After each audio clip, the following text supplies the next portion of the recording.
Bonjour et bienvenue sur l'échographie pratique, facile et surtout utile du médecin généraliste. Alors aujourd'hui un cas clinique de musculo-squelettique, un cas clinique de lésion osseuse. Je n'en dis pas plus. Comme d'habitude, si vous aimez cette chaîne, si le contenu vous intéresse, si vous avez l'impression que vous progressez en regardant ces vidéos, si ça vous donne envie de vous mettre à l'échographie, eh bien n'hésitez pas à mettre un like, à vous abonner à la chaîne. Et puis vraiment, je vous remercie pour vos bons commentaires parce que ça me fait très plaisir. Tous les jours, je vois beaucoup de bons commentaires sur les vidéos et vraiment, c'est très encourageant. Ça montre que ce travail sert à quelque chose. Donc vraiment, merci beaucoup. Pareil sur le Facebook. Si ça vous intéresse, eh bien, mettez-moi un like. Abonnez-vous au Facebook pour être au courant de la sortie des nouvelles vidéos et des nouvelles formations, comme c'est le cas aujourd'hui. Et puis, la formation d'initiation à l'échographie est offerte. Le lien est dans la description. Alors, si vous ne l'avez toujours pas faite, eh bien, je vous invite vraiment à la faire pour vous mettre une fois pour toutes à l'échographie et découvrir cet outil vraiment absolument merveilleux qui vous rendra tellement de services en consultation et qui rendra tellement de services à vos patients. Vraiment, je vous garantis que ce n'est pas une perte de temps puisque l'échographie, eh bien, c'est l'avenir quand même du médecin généraliste. Alors avant d'attaquer le cas clinique, je tenais à faire une annonce. Eh bien, aujourd'hui, c'est officiel. C'est la sortie prochaine, hein, la semaine prochaine, de 3 nouvelles formations. Alors, pourquoi 3 nouvelles formations? Eh bien, parce que j'ai tenu vraiment à les faire ensemble, parce que ce sont 3 formations de musculo-squelettique qui vont être parfaitement complémentaires. Et je vous invite vraiment à suivre les 3 si vous souhaitez être complet en musculo-squelettique et pouvoir surtout attaquer ce pan de l'échographie pas facile, qui a une réputation difficile. Et je vous garantis que grâce à ces formations, déjà, je vais vous simplifier le discours. Pas pour rendre les choses moins scientifiques, bien évidemment. Hein, vous savez que les formations sont toujours très complètes et il y a toujours beaucoup d'informations, même souvent beaucoup plus que ce que j'aurais voulu dire au départ. C'est pour ça qu'aussi, eh bien, le délai de sortie entre 2 formations est assez long. Non, non, je vais simplifier le discours pour surtout que ce soit très clair dans votre tête et que vous puissiez attaquer l'échographie musculo-squelettique le plus vite possible et rendre service à vos patients vraiment le plus vite possible, quelle que soit la zone. Alors les 3 formations, quelles sont-elles? Eh bien, j'ai fait une première formation qui va être destinée à 100% sur toutes les lésions musculaires et tendineuses, et c'est très large en médecine générale, et en particulier les tendons. Vous allez voir que les tendons, c'est une demande, c'est quasiment une échographie sur 2 au niveau musculo-squelettique que vous allez réaliser, donc c'est vraiment un pan extrêmement important.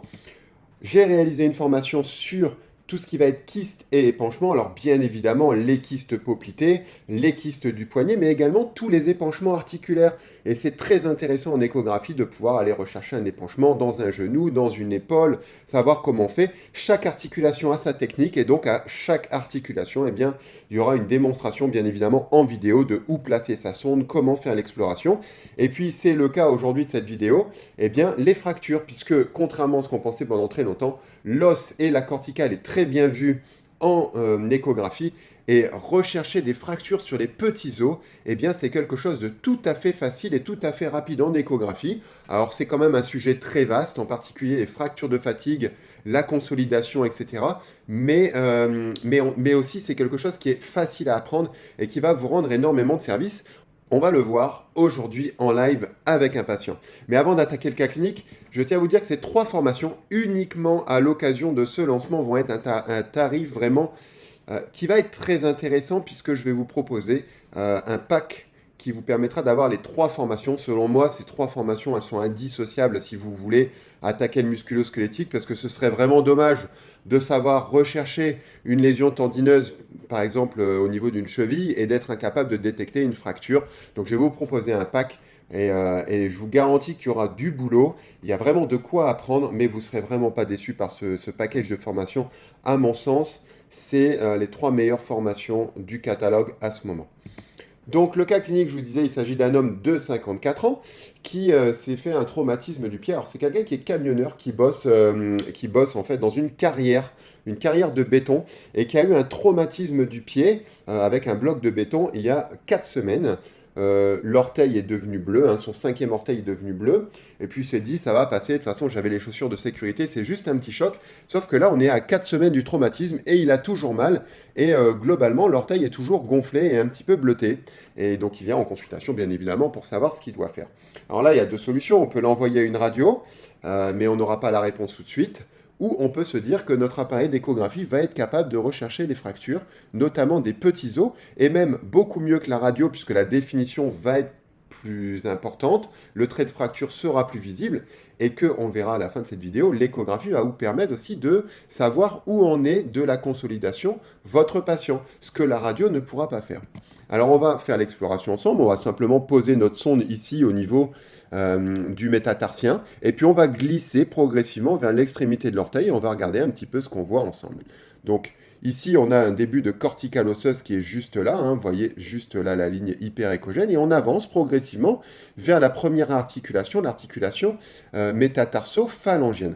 Je mets une pause sur la vidéo, bien évidemment, voici l'apparition donc de la tête du métatarsien et le début de notre première phalange avec ici l'interligne articulaire et ici on a la capsule articulaire avec le récessus articulaire dorsal.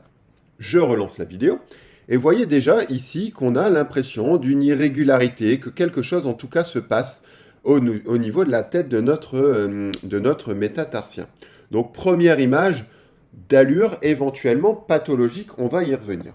On va continuer à avancer progressivement sur notre première phalange, on va passer notre première phalange, et là on a quand même quelque chose particulièrement d'étrange, c'est qu'on a l'impression d'avoir deux articulations très proches l'une de l'autre, en tout cas on a quand même un petit peu l'idée que quelque chose se passe également sur notre première phalange, et on va continuer d'avancer progressivement, et puis là l'image devient quand même difficile, puisqu'on arrive sur l'ongle, avec la dernière phalange, les os deviennent petits, on a un peu d'artefact. Donc, en tout cas, potentiellement, hein, je dis potentiellement, c'est très important, potentiellement une lésion de la tête du premier métatarsien et de la première phalange.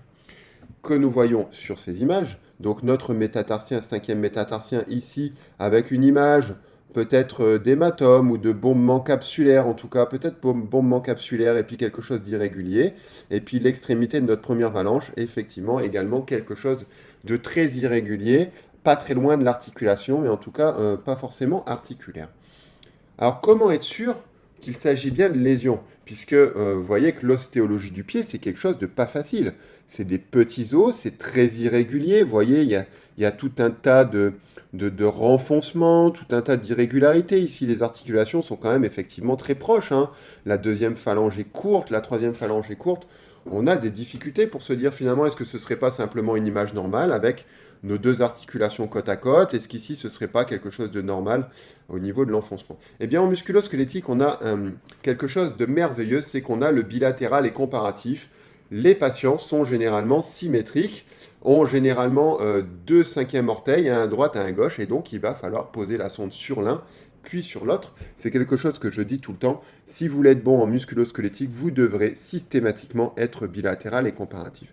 On va réaliser la même couche du côté indolore, hein, du côté sain et du côté pathologique.